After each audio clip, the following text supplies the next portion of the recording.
Por favor, sin tanto movimiento allá afuera.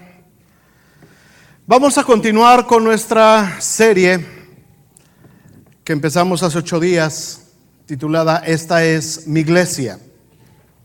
Estamos hablando acerca de la declaración que Jesucristo recibe de parte de Pedro y después lo que el Señor le contesta, ¿verdad? Cuando en Mateo 16 el Señor les hace esta pregunta a los discípulos: ¿quién dice la gente que soy yo? Y le dicen algunos dicen que eres Elías, algunos que eres Juan el Bautista, otros dicen que eres algún profeta. ¿Y ustedes quién dicen que soy yo? Y Pedro, lleno del Espíritu Santo, le dice: tú eres el Cristo, el Hijo del Dios viviente. Y Jesús le contesta: bienaventurado eres, Simón, hijo de Jonás, porque esto no te lo reveló carne ni sangre, sino mi Padre que está en los cielos.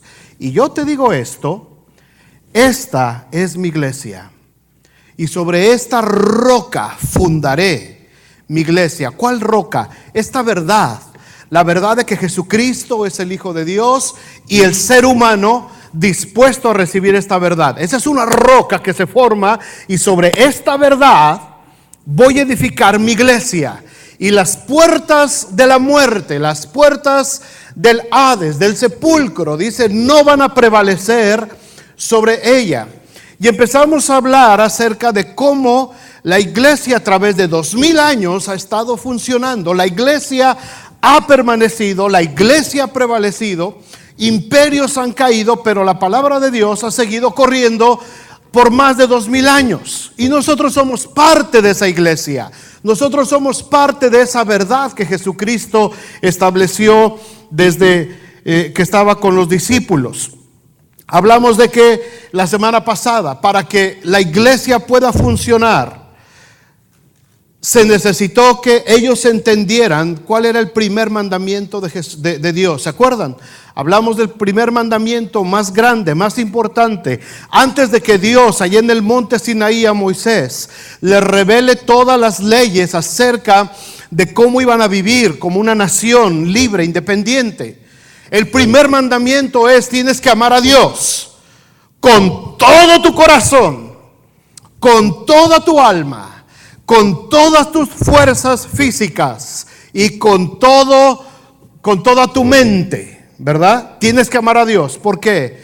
Para que la iglesia sobreviva, hermanos, tenemos que tener una entrega total al Señor. Si no hay una entrega total de estas 4 áreas de nuestra vida, la iglesia fracasaría.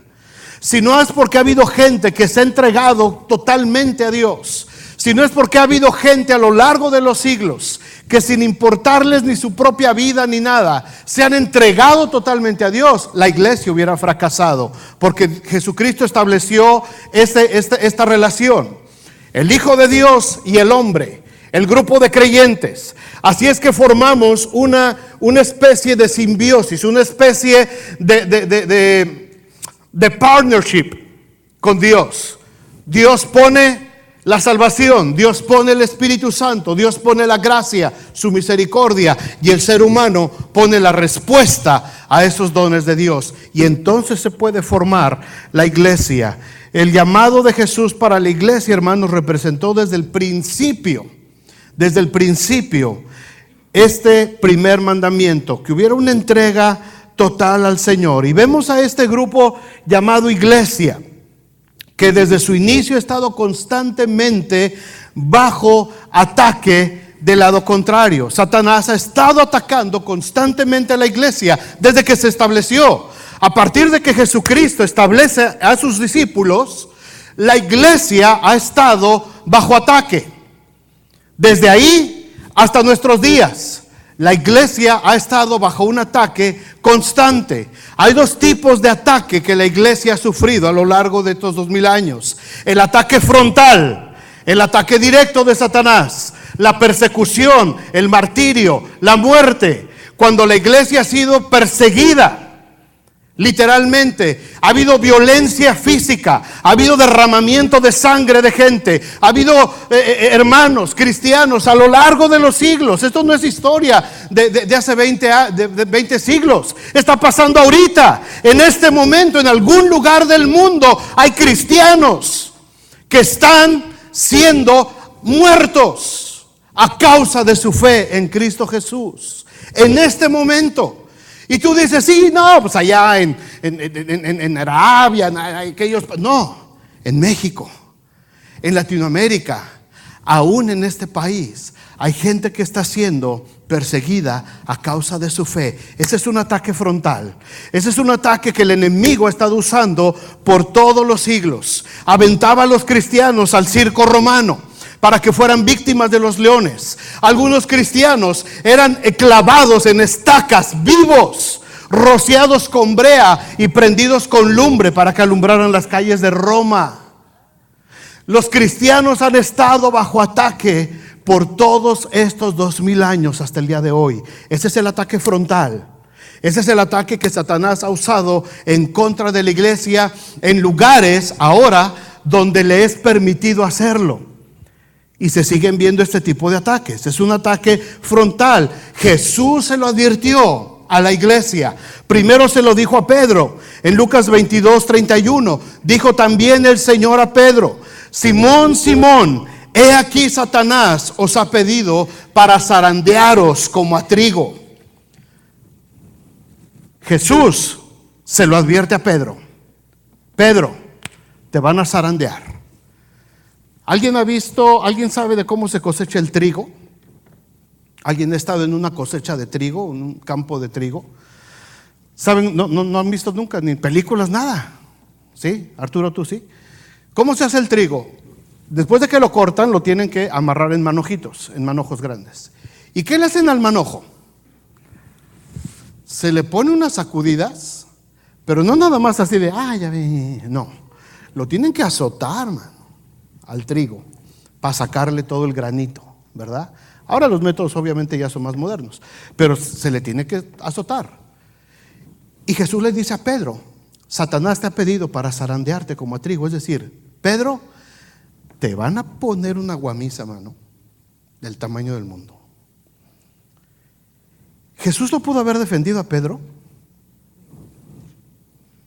Jesús pudo haber orado al Señor para que le mandara ayuda a Pedro y que no le dieran tan duro. Por supuesto que lo pudo. ¿Por qué no lo hizo? ¿Por qué no lo hizo? Le dice el Señor a Pedro: pero yo he orado para que tu fe no falte. ¿Y no podrías añadirle en la oración que me manden una legión de ángeles para que me ayuden? No. Porque este tipo de persecución, hermanos, produce fe, produce fuerza. El ataque frontal del enemigo que ha querido destruir a la iglesia hace que la iglesia se crezca, hace que la iglesia se extienda, hace que la iglesia se fortalezca. Después a Pablo también le dice el Señor Jesús a Ananías, que lo manda a orar por Pablo, en Hechos 9:16. Le dice: porque yo le voy a enseñar a Pablo, yo le voy a mostrar cuánto le es necesario padecer por causa de mi nombre. Y a Pablo le fue como en feria. A Pablo le fue como en feria. Y después el apóstol Pedro nos dice a la iglesia, primera de Pedro 4:12: amados, no os sorprendáis del fuego de prueba que os ha sobrevenido, como si alguna cosa extraña os aconteciese, sino gozaos por cuanto sois participantes de los padecimientos de Cristo, para que también en la revelación de su gloria os gocéis con una gran alegría. Este es el ataque frontal, ataque con violencia física, ataque que causa martirio, dolor físico y muerte de los cristianos. Esta es una clase de ataque. El segundo ataque, la segunda clase de ataque, es el ataque indirecto. Este ataque es más peligroso. Este no produce fe, este produce destrucción. El ataque indirecto es el que se da adentro de las filas de la iglesia. Es el que se da a puerta cerrada dentro de todas las iglesias. Es un ataque que solamente es un susurro, solamente es un pequeño silbo, pero no apacible. Oye, ¿te diste cuenta que el pastor ya no le habla a fulano de tal? ¿A poco? Oye, ¿te has dado cuenta? ¿No has escuchado lo que la hermanita esta anda diciendo de ti? No me digas. ¿Qué dijo? No, mejor no te cuento. Oye, ¿te has dado cuenta que los líderes andan peleados? No se hablan. ¿A poco? Sí, no se hablan. Nomás guáchalos. Nomás guáchalos.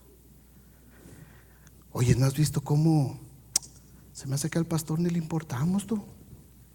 Nomás pide y pide dinero, pero este tipo de ataque, hermanos, llega así suavecito, suavecito, suavecito, al oído. Llega al oído de un cristiano que no está fortalecido en la palabra, de un cristiano que puede estar débil. Y en lugar de que este cristiano pueda rechazar este ataque, discernir que es un ataque de parte del enemigo, lo absorbe y lo contagia. Y esto no es nuevo, hermanos. Esto pasa, ha pasado por 2000 años, en todas las iglesias, en todo el mundo, en todas las culturas y en todos los idiomas. Este tipo de ataque destruye. Este tipo de ataque trae destrucción al interior de la iglesia. No es como el otro ataque frontal, ¡pum!, te persiguen y te apedrean. No, este es suavecito, despacito, dentro de las cuatro paredes. Ataca alguna mente que no está preparada, que no está firme en la palabra de Dios y no sabe cómo enfrentar este tipo de ataque, y a lo mejor ni siquiera se da cuenta que es un ataque que está viniendo de parte de Satanás. Ay, no, pero si ¿a poco este hermano es el diablo? No estoy diciendo que el hermano es el diablo, el que te dijo eso. Lo que estoy diciendo es que Satanás puede influenciarnos y usar cualquier cosa para podernos hacer resbalar y caer. Esto no es nuevo, hermanos. Segunda de Corintios 12:20. Pablo se lo dice a la iglesia de Corinto, que estaba pasando por una situación de este tipo de ataque indirecto. Segunda de Corintios 12:20 dice: pues me temo que cuando llegue, Pablo estaba a punto de ir a visitar la iglesia otra vez. Dice, pero me temo que cuando llegue, no los voy a encontrar a ustedes como yo quiero.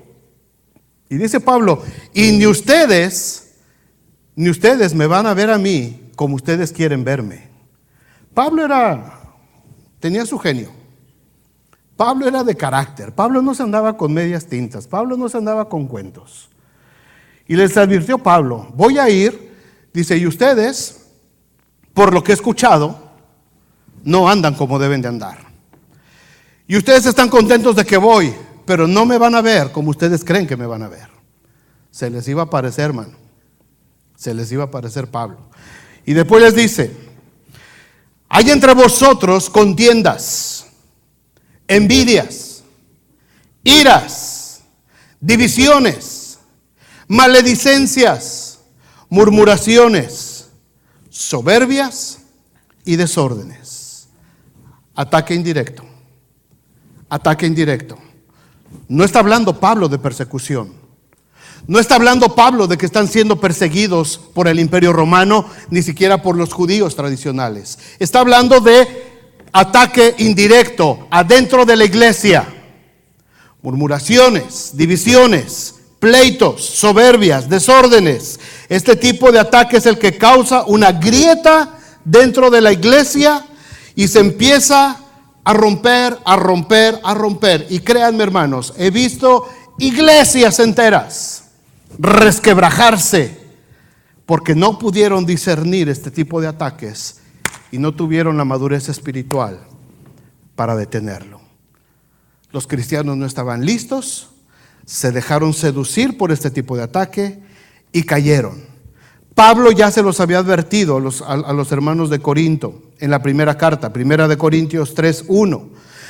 Dice, de manera que yo, hermanos, no pude hablaros como espirituales, sino como a carnales, como a niños en Cristo. Os di a beber leche y no vianda, porque no erais capaces ni sois capaces todavía. Porque aún sois carnales, pues habiendo entre vosotros, y ahí lo menciona, celos, contiendas, disensiones. ¿No sois carnales y andáis como hombres? Porque diciendo el uno, yo ciertamente soy de Pablo, y el otro, yo soy de Apolos. ¿No sois carnales? ¿Qué pues es Pablo? ¿Qué es Apolos? Servidores por medio de los cuales habéis creído, y eso según lo que a cada uno concedió el Señor. La iglesia de Corinto criticaba a Pablo, y parte de la iglesia criticaba a Apolos, que era el pastor y predicador de esa región. No se salvaban, ni siquiera Pablo se salvaba, imagínate yo. Ni Pablo se salvaba, le llovía duro. Y dice Pablo, ¿qué se traen ahí ustedes? Unos, ay no, es que yo soy de Pablo. No, yo soy de Apolos. ¿Quién es Pablo y quién es Apolos? ¿No es Cristo el que murió por ustedes? ¿Acaso Apolos fue a la cruz del Calvario? ¿Acaso Pablo fue a la cruz del Calvario? ¿No fue Cristo? Nosotros somos los que hablamos la palabra solamente. Apolos lo habla de una manera, yo lo hablo de otra manera, dice Pablo. A cada uno conforme el Señor nos dio. Pero ya había este tipo de ataque indirecto dentro de la iglesia, hermanos. En lugares donde vivimos, como vivimos nosotros ahora aquí en Estados Unidos, quizás no haya un ataque frontal. Quizá aquí no vivamos, espero, o a lo mejor sí va a ser necesario, que vivamos un ataque frontal, una persecución frontal, como la han vivido nuestros hermanos en muchísimas partes del mundo. Persecución. Pero existe el ataque indirecto, el más sutil y el que más daño hace a la iglesia. Así es que la iglesia, hermanos, ha permanecido durante toda la historia bajo este tipo de ataques. De ahí la importancia de la declaración de Jesús que estamos estudiando en este mes. Esta es mi iglesia y las puertas del infierno no prevalecerán en contra de ella. Porque a pesar de todos los ataques que Satanás quiera mandar, de la forma que quiera mandar, la iglesia no se va a destruir, porque la iglesia está anclada en Jesucristo. Podrán desaparecer grupos locales, podrá disolver el Señor este pequeño grupo local, si lo considera prudente y necesario, lo puede hacer, pero la iglesia no se va a deshacer. La iglesia no va a prevalecer. El principal fundamento espiritual de la iglesia, por supuesto, que es la palabra de Dios. Los fundamentos espirituales son unos: el fundamento de la palabra de Dios, el fundamento de la oración, el fundamento de la predicación de la palabra de Dios, la doctrina apostólica. Esa es la base sobre la cual descansa la iglesia espiritualmente. Pero a lo largo de la historia vemos cómo la misma iglesia desarrolló algunos fundamentos humanos, aparte de los fundamentos espirituales, de los que hemos hablado muchísimas veces aquí en la iglesia. Pero hay tres fundamentos humanos que la iglesia ha tenido que desarrollar para poder enfrentar este ataque que el enemigo ha lanzado en contra de la iglesia. No solamente lo vemos en el libro de los Hechos, a lo largo de los siglos, en nuestros días, en medio de las iglesias actuales, estos tres elementos forman una especie de red protectora, una fortaleza para resistir los ataques del enemigo en contra de la iglesia. El primer fundamento es la unidad, la unanimidad.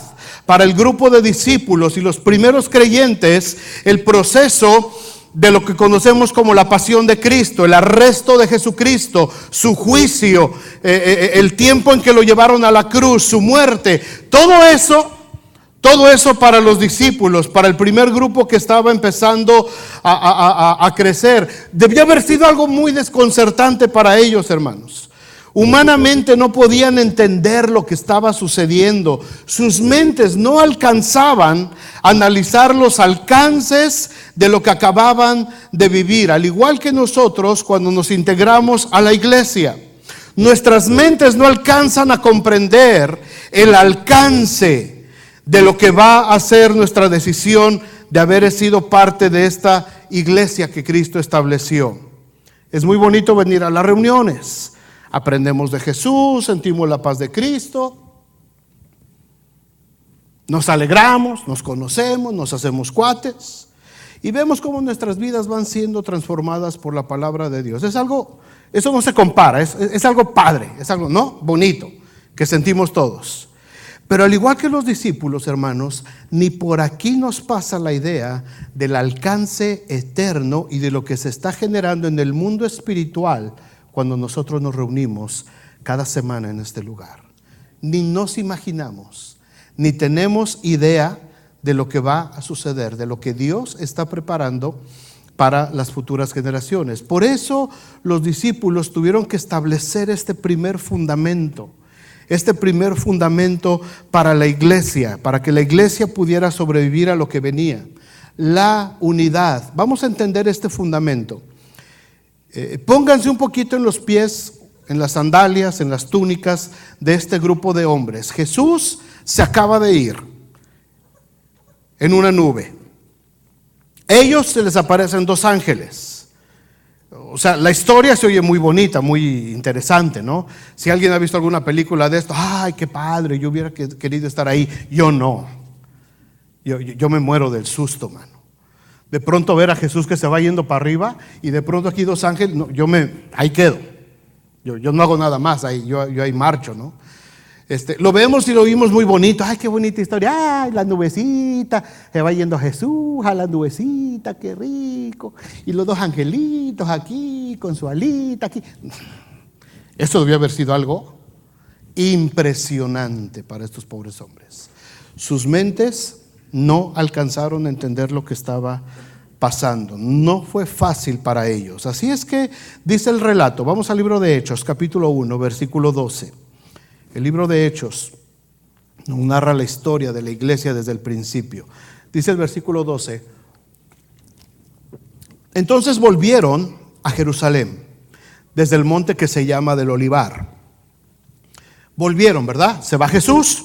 Antes de que se vaya Jesús, en los versículos anteriores, Jesús les dice, váyanse a Jerusalén, esténse en Jerusalén y esperen ahí la promesa que oísteis del Padre, porque recibiréis poder y vendrá sobre vosotros el Espíritu Santo, me seréis testigos en Jerusalén, en Samaria, en Judea y hasta lo último de la tierra. ¿Verdad? Y habiendo dicho esto, una nube le levantó de la tierra a los cielos y se les aparecieron dos varones con vestiduras blancas, los cuales les dijeron: varones galileos, que estáis mirando al cielo, este mismo Jesús que ha sido tomado de vosotros arriba en el cielo, así vendrá como lo habéis visto ir al cielo. Esto dicen los versículos del 1 al 11. El 12 dice: entonces volvieron a Jerusalén desde el monte que se llama del Olivar, el cual está cerca de Jerusalén, camino de un día de reposo.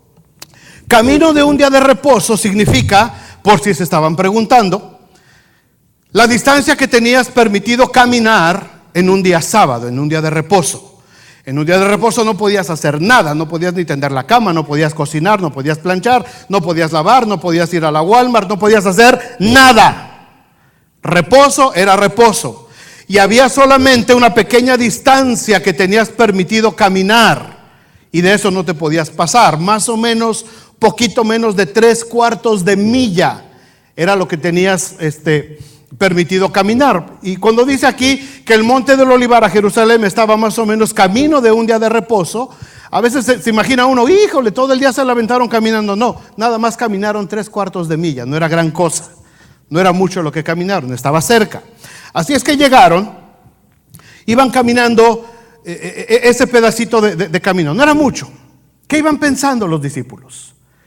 Imagínate la escena de los 11 discípulos caminando en ese lugar, en ese camino de tierra. ¿Qué sentían? ¿Qué iban pensando?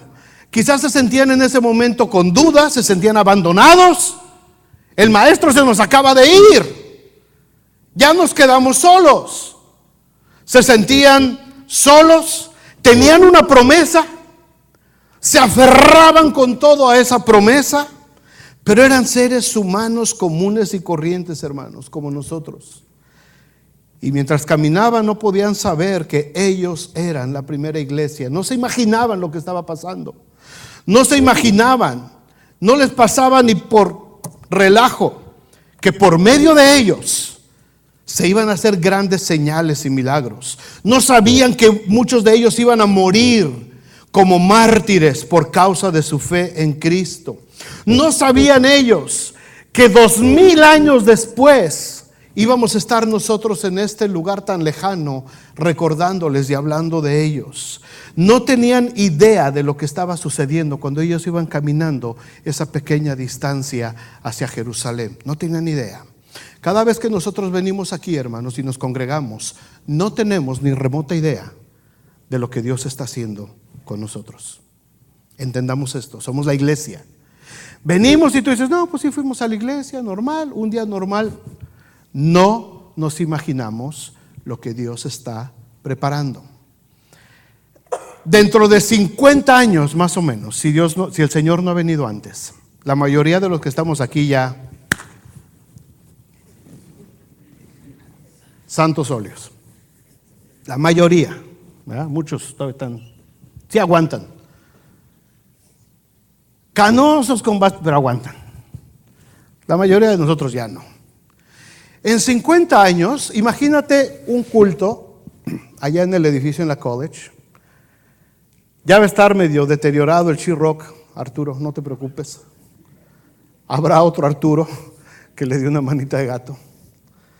Ya va a estar medio cateado el auditorio, Frank, y el pastito, no sé qué le va a pasar a ese pastito. A lo mejor ya está sintético en ese entonces. A lo mejor los chamacos ya no juegan fútbol, a lo mejor vuelan encima del campo, no sé. ¿Qué va a pasar dentro de 50 años si el Señor no ha venido antes? ¿Qué van a decir el pastor que esté en ese entonces enfrente de la iglesia? En un domingo como este. ¿De qué va a estar hablando ese pastor?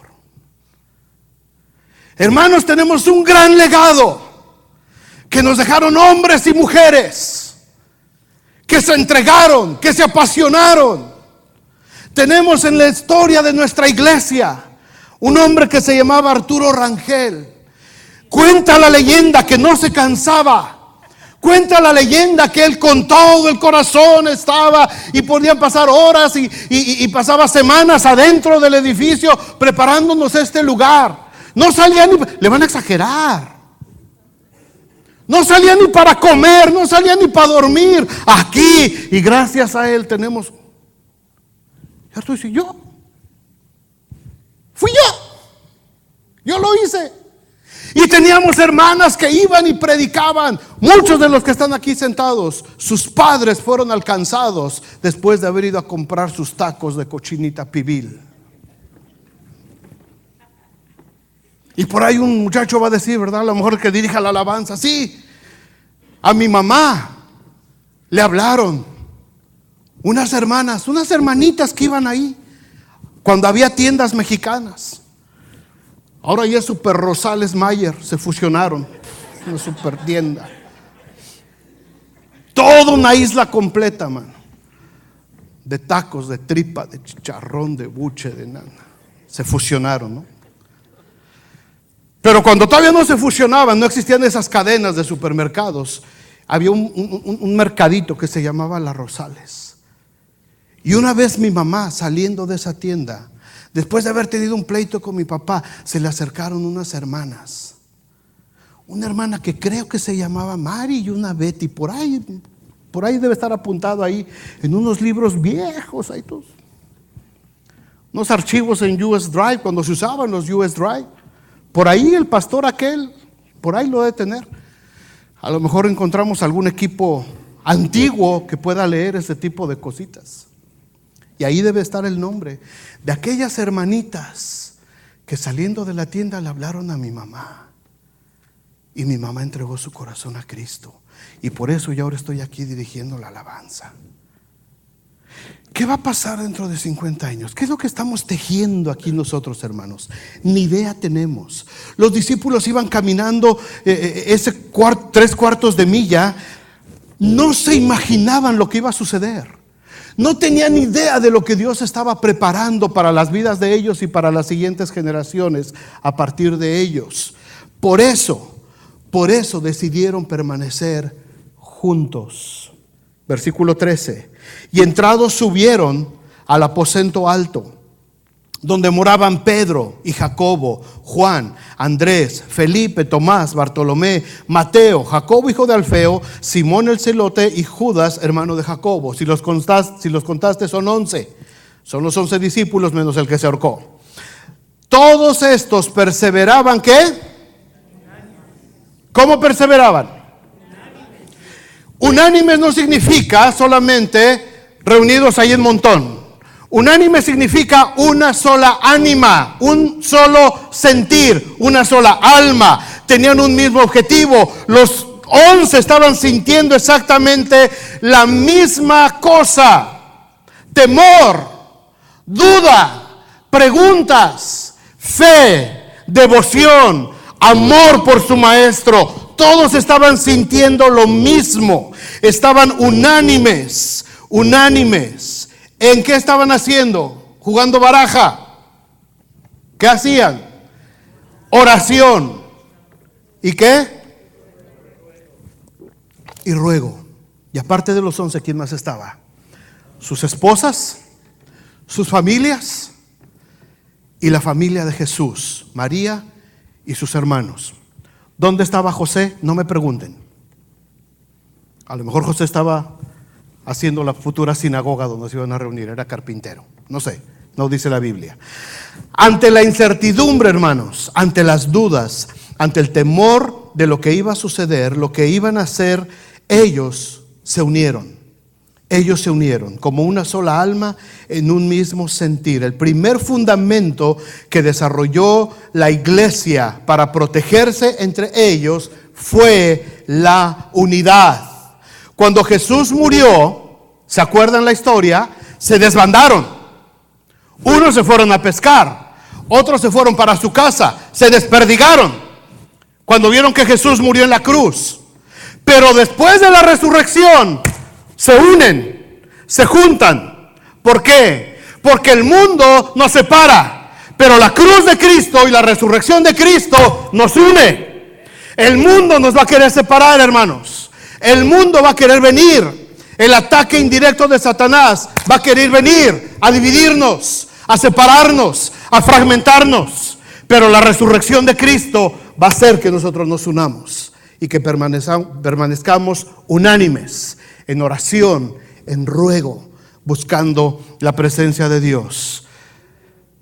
En las dudas, en el temor, en la incertidumbre, hermanos, cuando no sabemos qué decisión tomar, nuestro primer fundamento es la unidad.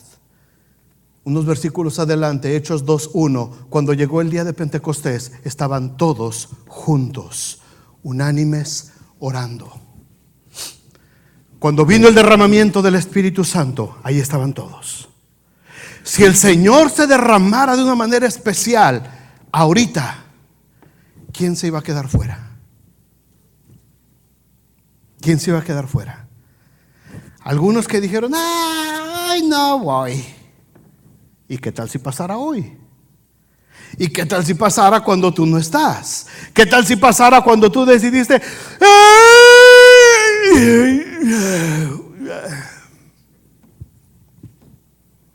¿qué tal si Dios se le ocurriera visitarnos hoy?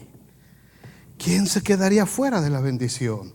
Cuando llegó el día de Pentecostés, estaban todos juntos, unánimes, buscando al Señor. Y entonces se oyó un estruendo como de un viento recio que soplaba, y la casa se empezó a cimbrar, y aparecieron lenguas repartidas como de fuego sobre cada uno de ellos, y empezaron a hablar las maravillas y las grandezas de Dios. Hace 5 años, hermanos, empezamos a caminar juntos, yo con ustedes, este camino de día de reposo espiritualmente hablando. Hemos reído, hemos llorado, hemos pasado muchas cosas juntos. Se han agregado muchos, hemos perdido algunos también. Lo cierto es que no sabemos qué es lo que va a pasar a partir de nosotros. Si el Señor no ha vuelto, como les decía yo, en 50 años, ¿qué va a pasar aquí? ¿Quiénes van a estar aquí? ¿Qué es lo que van a estar hablando de nosotros? ¿Qué es lo que va a decirse de todo lo que hicimos? Ante lo incierto del futuro y ante el ataque del enemigo, hermanos, nuestro primer fundamento tiene que ser la unidad. Y esa unidad viene cuando todos sentimos la misma pasión por el Evangelio de Jesucristo, por establecer el reino de Dios en esta ciudad. ¿Ustedes creen que la visita del jefe aquí es una casualidad? ¿Ustedes creen que al jefe se le ocurrió, ay, no tengo nada que hacer hoy, voy a ver a mi amigo Paul a su iglesia. ¿Ustedes creen que esto es una casualidad? ¿Ustedes creen que es una casualidad que esa persona haya salido ayer de la tienda cuando vio que se iban las hermanas? ¡Ey, falta mi oración! ¿Eso es una casualidad? No, Señor. No. Está en el plan de Dios. Está escrito en el plan de Dios. Ya está escrito el futuro, lo que va a suceder en esta iglesia. Pero muchas veces nosotros no nos imaginamos. Yo no me imagino lo que va a hacer el Señor. Lo que sí hago es seguir caminando en la dirección que el Señor nos ha marcado. No sé qué es lo que va a pasar, no sé cómo se va a dar, no sé lo que Dios va a hacer dentro de un tiempo, no lo sé. Lo que sí sé es que yo me aferro a la promesa de Dios. El Señor dijo, camina para allá, camina, porque esta iglesia yo la he puesto para que sea de bendición a esta ciudad. Y yo le creo, y muchos de ustedes le han creído también a Dios. Y no tenemos otra más que agarrarnos de esa promesa, hermanos. ¿Qué va a suceder? No sé. ¿Van a venir ataques? Por supuesto que van a venir ataques. Va a haber quien nos quiera partir en dos, va a haber quien nos va a querer partir en dos. Pero el primer fundamento para que la iglesia permanezca es estar unánimes, cerrando filas. Oye, fíjate que el pastor, te reprendo, Satanás. No me vengas aquí con cuentos. ¿Tienes algo contra el pastor? Ve con él y habla con él. ¿Tienes algo en contra del hermano? Ve con él y habla con él. ¿Tienes algo en contra de la hermana? Ve y díselo tú personalmente a ella. A mí no me vengas con cuentos. Porque la iglesia yo no la voy a dividir. Porque en mi iglesia no van a entrar este tipo de ataques de parte de Satanás. Pero si le empezamos a prestar oídos, ¿a poco te lo cuento para que ores? Ay, nomás te lo dejo para que tú ores. Júntate al grupito de oración. Cuidado. Segundo fundamento que la iglesia tuvo que desarrollar: comunión fraternal. Hechos 2:43. Y sobrevino temor a toda persona, y muchas maravillas y señales eran hechas por los apóstoles. Todos los que habían creído estaban juntos, tenían en común todas las cosas, vendían sus propiedades, sus bienes, y los repartían a todos según la necesidad de cada uno, y perseverando unánimes cada día en el templo, y partiendo el pan en las casas, comían juntos con alegría y sencillez de corazón, alabando a Dios y teniendo favor con todo el pueblo. Y el Señor añadía cada día a la iglesia los que habían de ser salvos, sin envidias, sin chismes, sin más pretensiones que agradar a Dios y seguir viviendo en las enseñanzas de Jesús que eran impartidas todos los días por medio de los apóstoles a los creyentes que iban llegando a las reuniones. Eran tiempos de escasez en ese tiempo, hermanos. Había mucha necesidad entre las familias. Entre algunos seguramente había pleitos arraigados por mucho tiempo. Pero el amor de Dios y la palabra los iba limpiando poco a poquito, los iba sanando, los iba transformando, les iba ayudando a perdonarse unos a otros. El convivir unos con otros les ayudó a conocerse, a amarse, a perdonarse, pero sobre todo a tolerarse. El fundamento de la comunión fraternal, hermanos, entre cristianos desarrolla la tolerancia, porque no todos somos monedita de oro para caerles bien a todos. Amén. No todos somos monedita de oro. Y eso lo tenemos que tener bien claro. No porque yo soy el pastor le tengo que caer bien a toda la gente. No. Se vale que me cae mal el pastor. Está bien, no pasa nada. Yo lo entiendo, soy sangrón. ¿Qué quieres? Pesado y demás. Odioso, enojón, rabioso, come mucho. Está bien, si no les caigo bien, no hay ningún problema. Pero toleradme, dice Pablo. Tolérenme un poco de mi locura, dice Pablo a la iglesia. No por el hecho de que no me caiga bien, quiere decir que no voy a convivir, o no quiere decir que no vamos a ser parte de la misma familia. Si entre la misma familia, hermanos, no nos hagamos. Entre la misma familia, ya llegó la prima. ¿A poco no? Y es tu prima, es tu sangre. Y los parientes, ya llegó la cuñada. Hola cuñada, ¿cómo estás? Imagínate en la iglesia. Ya llegó el hermanito. Ay, qué pesado el hermanito. ¿Cómo está, hermano? Dios le bendiga, Dios le bendiga. Qué gusto saludarle, hermano. Bendiciones. De Judas, ¿verdad? Tolerémonos. No nos quita nada. No nos quita nada. ¿Sabes que hay gente que a veces te cae tan mal que no lo quieres ni saludar? Pero ha pasado muchas veces que de pronto lo saludas y todo eso y dices, bueno, vamos a hacer un sacrificio de alabanza. Te invito a comer a mi casa, hermano. Y te lo llevas. Y resulta que hasta compadres salen haciéndose después. El que te caía re mal, el que no lo soportabas, el que no lo tolerabas, resulta que ahora es hasta tu compadre. ¿Por qué? Porque a base de convivir, dice que todos los días se reunían los discípulos y partían el pan en las casas.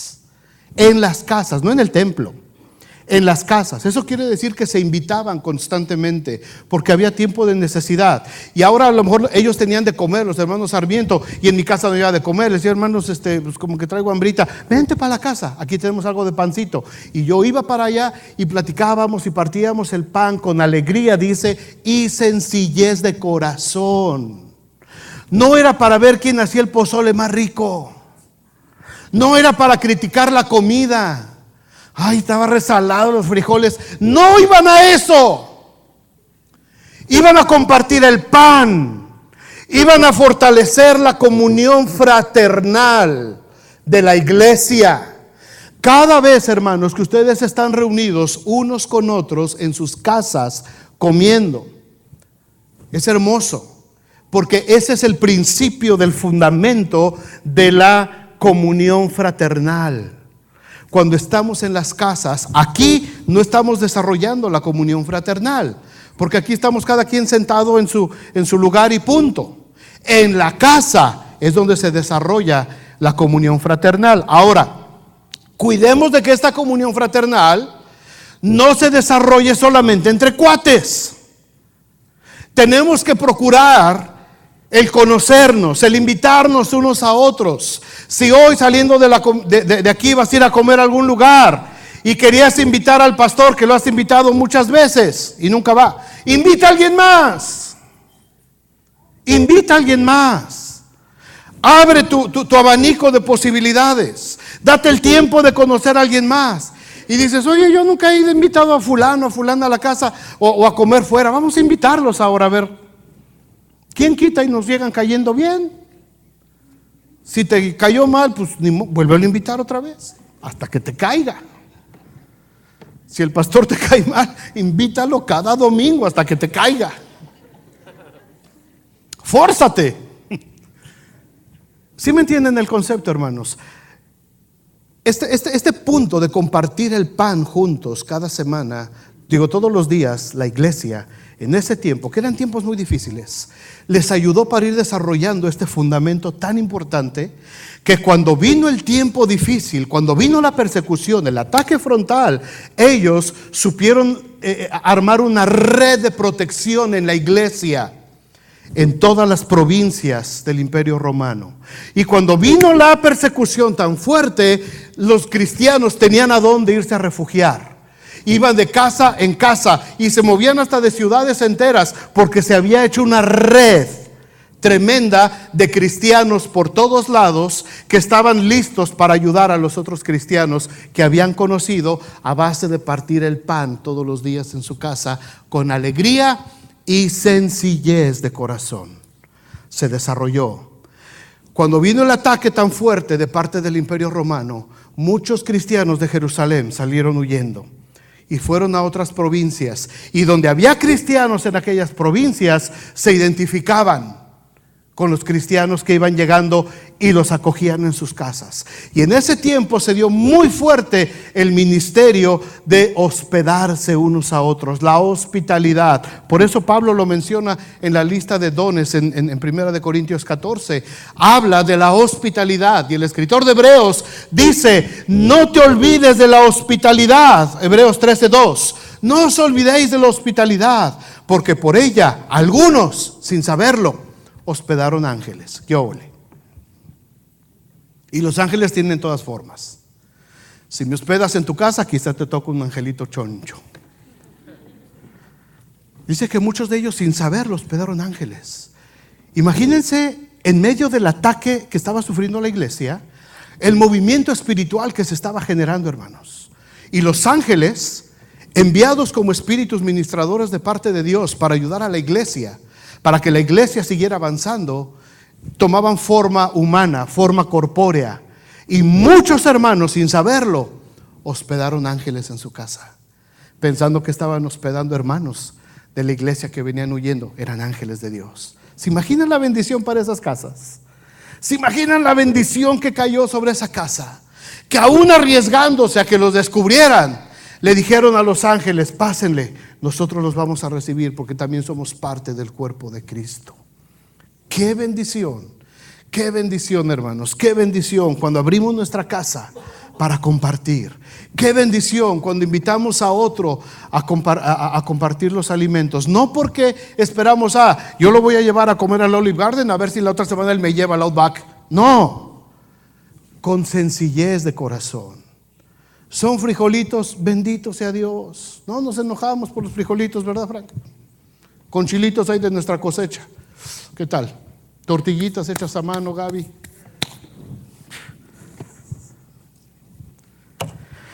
Cada vez que abres tu casa para compartir tus alimentos con alguna familia de la iglesia, estás fortaleciendo este fundamento de la iglesia. Cada vez que se juntan varios a convivir, a comer, a pasar un tiempo juntos sin darse cuenta, si lo están haciendo en el espíritu correcto y en verdadero amor, están fortaleciendo a la iglesia. Si se juntan a criticar y a murmurar de otros, están haciendo un ataque directo a la iglesia. Así es que es bueno darse tiempo para convivir, hermanos, con alguien más. No siempre con los mismos, varíenle, porque no sabemos lo que viene en el futuro para nosotros como familias y como iglesia. Y mientras más extensa sea la red de comunión fraternal, mejor podremos resistir, y las puertas del infierno no prevalecerán contra la iglesia. Por último, el último fundamento, se los digo rapidito: la esperanza del regreso de Cristo. Ese es el tercer fundamento. Primer fundamento, la unanimidad. Todos juntos, unánimes, en el mismo sentir, en la misma visión. Vamos a establecer el reino de Dios en esta ciudad. Todos tenemos que participar, unos construyendo, otros predicando, otros enseñando, otros visitando, otros animando a los caídos, otros fortaleciendo, todos participando en la misma visión. Algunos teniendo contacto con las autoridades, algunos teniendo contacto con otro tipo de organizaciones dentro de la ciudad. Todos en la misma visión trabajando, unánimes, sintiendo la misma necesidad de establecer el reino de Dios. Segunda fundamento de la iglesia, la convivencia, el desarrollo del amor fraternal entre nosotros, conocernos, estrechar lazos, ser hermanos. No que a veces nos encontramos en la tienda y ni nos saludamos. Aquí ha pasado muchísima gente en la iglesia. Si viniera un día toda la gente que ha pasado por la iglesia en estos últimos 5 años, ni de relajo cabemos aquí. Ha pasado mucha gente que ha venido 1 o 2 veces nada más y no la volvemos a ver. Y a veces yo me los encuentro en las tiendas y la verdad yo no me acuerdo ni quién es.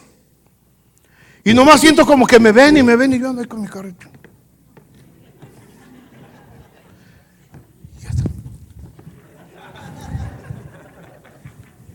Le digo: oye, ¿qué trae tú? ¿Qué trae? Pues no sé. ¿Quién es? ¿Sabe? Fíjate.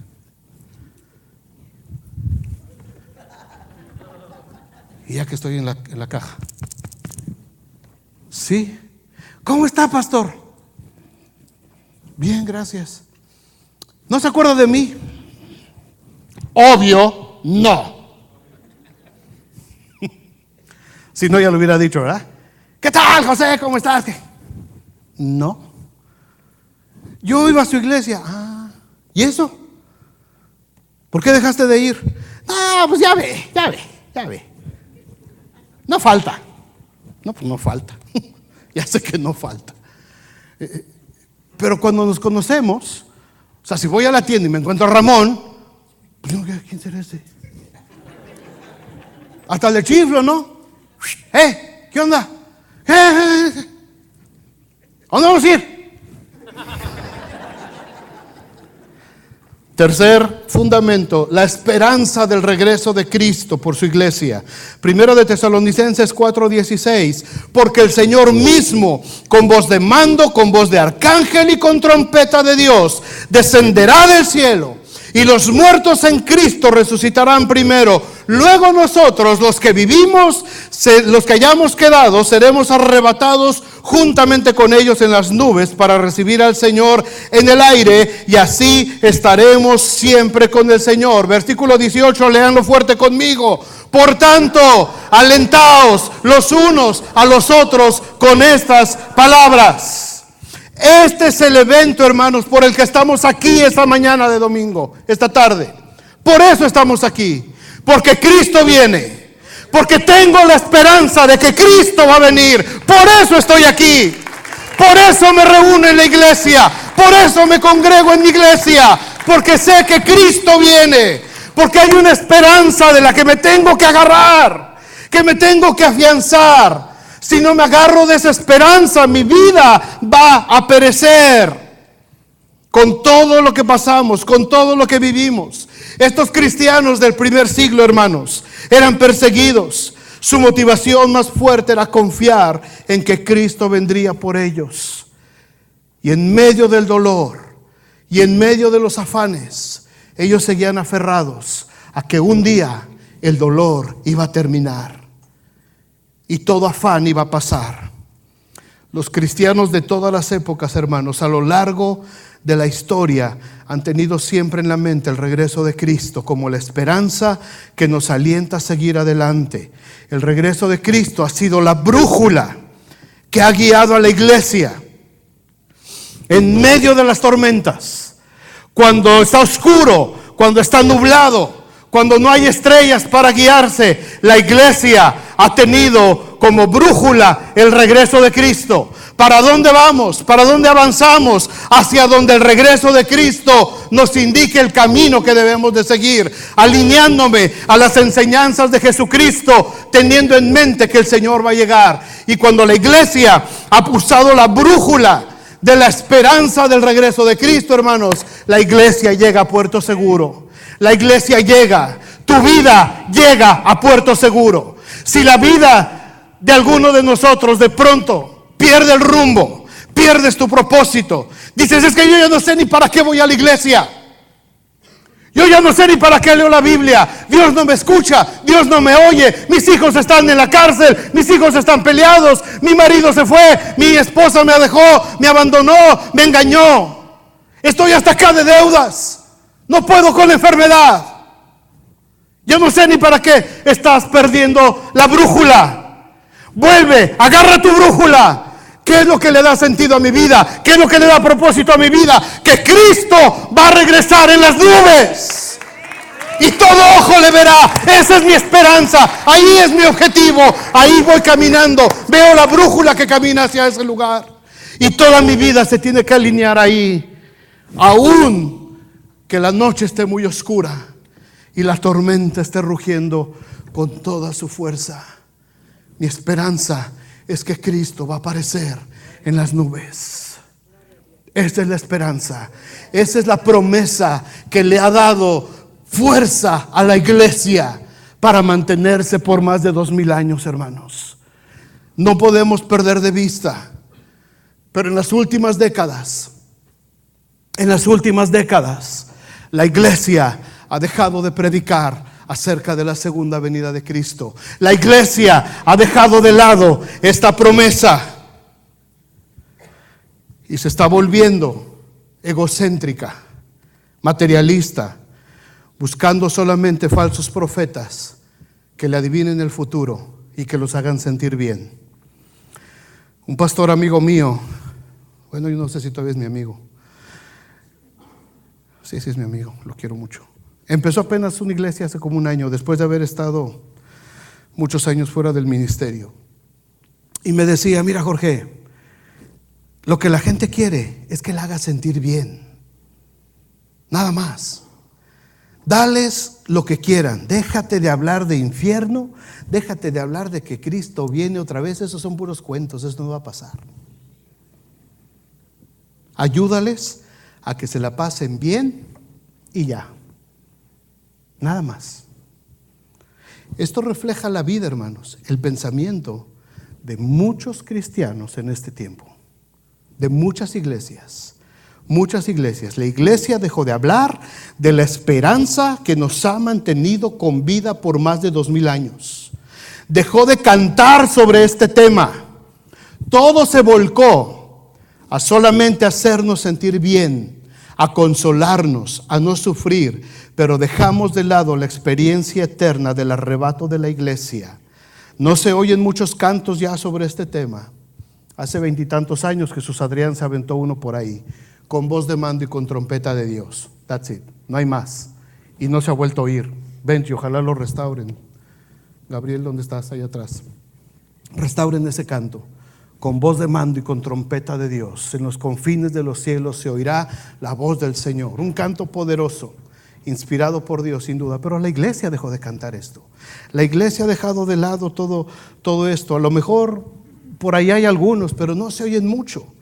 No se oyen mucho. En nuestros tiempos cantábamos el himno 126 del Himnario Bautista. El Rey ya viene. El comercio ha cesado, el bullicio terminó, los talleres han cerrado, la cosecha se dejó, en las casas no hay labores, en las cortes no hay ley. Está todo listo para recibir al Rey.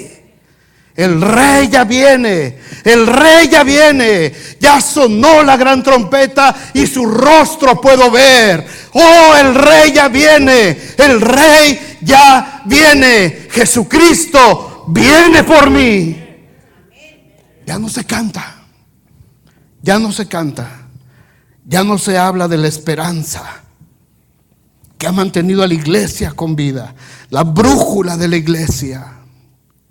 Cuando sientas que tu vida perdió el rumbo y el propósito, vuelve a la esperanza que ha mantenido con vida a la iglesia. Cristo viene. Pablo les dice a los corintios al despedirse en su primera carta. Vénganse muchachos de alabanza, por favor, vamos a cerrar.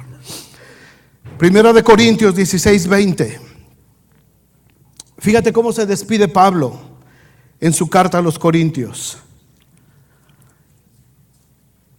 Estos hermanos de Corinto, esta iglesia de Corinto fue, yo creo que después de los Gálatas, la que más dolor de cabeza le dio a Pablo. Y fíjate lo que dice, cómo se despide Pablo. Os saludan todos los hermanos. Saludaos los unos a los otros con ósculo santo.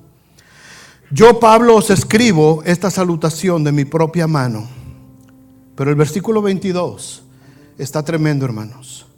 El que no amare al Señor Jesucristo, sea que anatema. El Señor viene. ¿Sabes qué quiere decir anatema? Maldito. Maldito.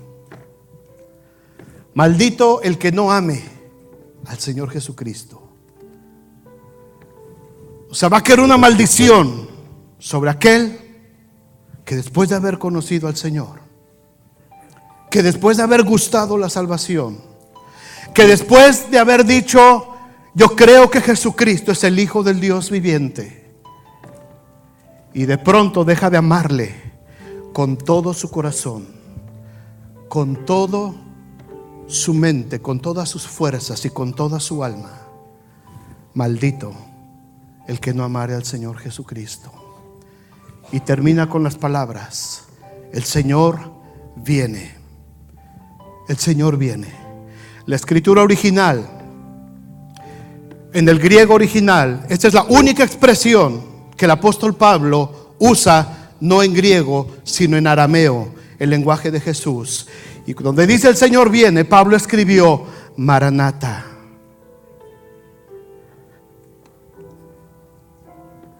El Señor viene. Y a propósito, Pablo lo puso en arameo. En arameo, porque era la lengua materna de Jesús.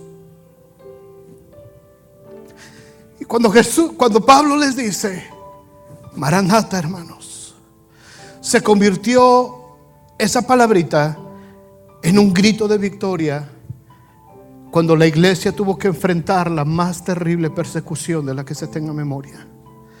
Cuando los cristianos eran perseguidos, ellos levantaban su voz y decían, Maranata, Maranata, porque su esperanza era, Cristo viene, Cristo viene. Y este dolor, y esta situación, y este conflicto que tengo en este momento en mi corazón, el Señor lo va a aliviar. El Señor lo va a terminar. El Señor lo va a terminar. Y su esperanza era Cristo. Cristo viene. La Biblia termina el capítulo 22 de Apocalipsis, los dos últimos versículos de toda la Biblia. El que da testimonio de estas cosas dice, ciertamente vengo en breve. Y el apóstol Juan, que está escribiendo, le responde, amén, sí, ven Señor Jesús, ven Señor Jesús. ¿Por qué no le pedimos esto al Señor, hermanos, esta tarde? Pónganse de pie. ¿Por qué no le pedimos desde lo profundo de nuestro corazón? Esta iglesia tiene que prevalecer. Esta iglesia fue establecida con un propósito muy especial de parte de Dios, hermanos. Muchos de los que estamos aquí ahorita ni siquiera nos imaginamos lo que va a suceder. A lo mejor estamos demasiado clavados ahorita en los problemas que estamos viviendo, en lo que estamos solucionando. No te preocupes, esto va a pasar. Esos problemas, esas situaciones difíciles van a pasar, van a terminar. Pero hay algo más. Hay algo más que no va a terminar. Hay algo más que va a permanecer por toda la eternidad y se llama la iglesia. Y tú y yo somos parte de esa iglesia.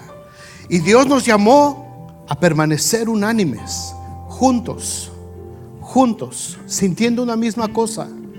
Hay en vosotros este mismo sentir que hubo también en Cristo Jesús. La misma cosa. Tenemos que desarrollar más lazos de comunión fraternal entre nosotros. Démonos el tiempo de conocer a otros hermanos. Somos poquitos todavía. No nos conocemos todos. Dense tiempo cada vez de saludar a alguien que no había saludado en otro domingo. Y si Dios permite, vámonos invitando unos y otros. Desarrollemos una red. Necesitamos una red más fuerte de cristianos compartiendo el pan con alegría y con sencillez de corazón. Y cuando las cosas se nos pongan fuertes, hermanos, porque se van a poner, cuando las cosas se pongan fuertes, vamos a decir, Maranata, Cristo viene, Cristo viene. Y vamos a alinear nuestras vidas a esa promesa, a esa promesa. El Señor vendrá y el Señor enjugará toda lágrima, porque las primeras cosas pasaron.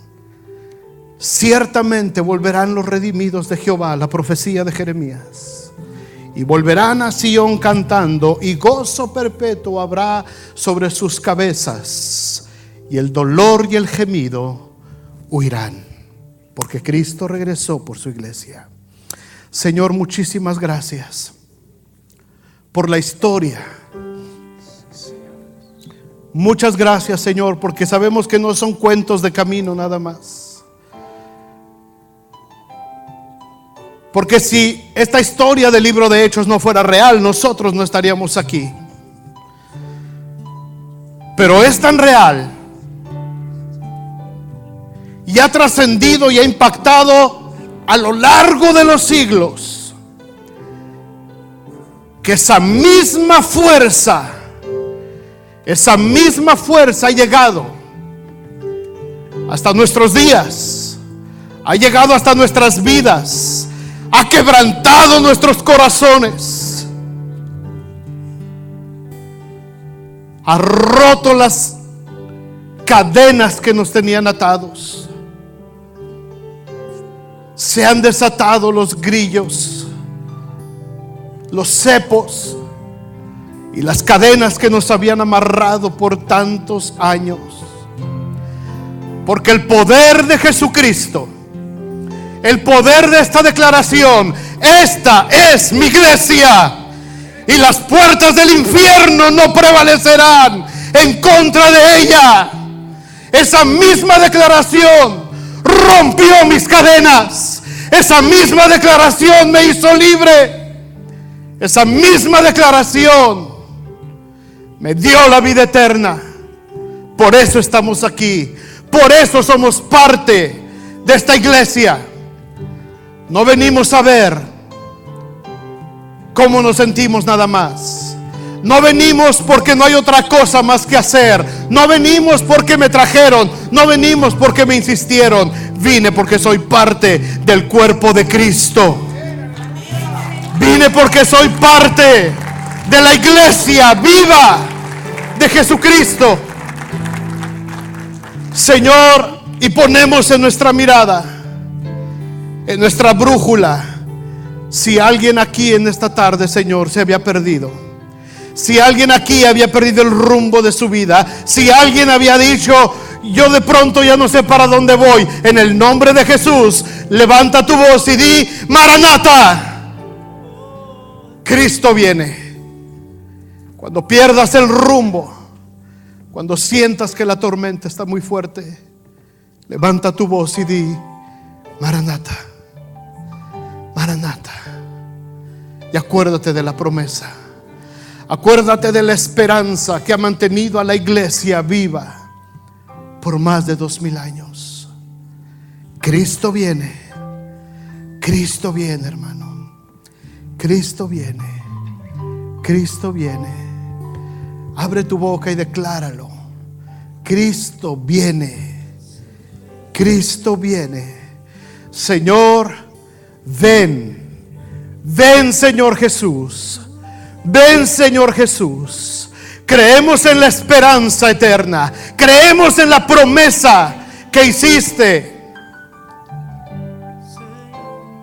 Este mismo Jesús que habéis visto ser tomado de vosotros arriba en el cielo, así vendrá, así vendrá, así vendrá, como le habéis visto ir al cielo. Y yo lo creo, Señor. Yo lo creo con todo mi corazón. Y cuando el enemigo viene a decirme que estoy fracasado, yo me agarro de mi promesa. Y cuando el diablo viene a decirme que no la voy a hacer, yo digo: Maranata, Cristo viene por su iglesia. Y cuando el enemigo viene a querer meter su cizaña, y cuando el enemigo quiere venir a robar mi paz, yo le recuerdo que cuando Cristo venga, lo va a amarrar en el infierno por toda la eternidad. Señor, me agarro de tu promesa en esta tarde. Me agarro de tu promesa. Como iglesia, Señor, permite que podamos desarrollar estos fundamentos. Permite que podamos desarrollar estos fundamentos.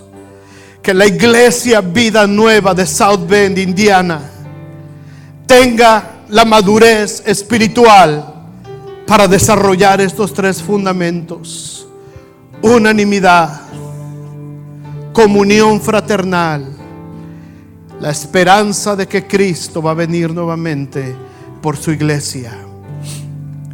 Gracias, Señor, por esta tarde. Gracias, Jesús. Gracias, Padre. Gracias, gracias, gracias, Señor. Que la paz de Jesucristo y la comunión con el Santo Espíritu sea con cada uno de vosotros. Amén. Vamos a salir cantando un canto. Sí, Señor. Gracias, Señor.